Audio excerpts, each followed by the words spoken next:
சர்க்கரை வியாதி டயாபெட்டிஸ் இருந்து வந்தது.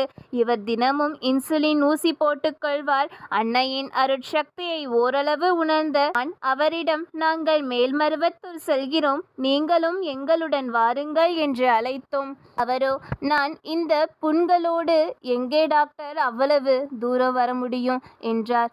என்னால் சிறிது தூரம் கூட நடக்க முடியவில்லை. கால் விரலில் பாருங்கள், புண் ஏற்பட்டு இந்த சர்க்கரை வியாதியால் ஆறாமல் இருக்கிறது.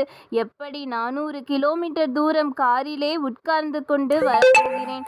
அது முடியாது, நீங்கள் சென்று வாருங்கள் என்று கூறினார். என்றாலும் நாங்கள் அவருக்கு அன்னையின் பெருமைகளை எடுத்து சொல்லி கோவிலுக்கு வர சம்மதிக்க செய்தோம்.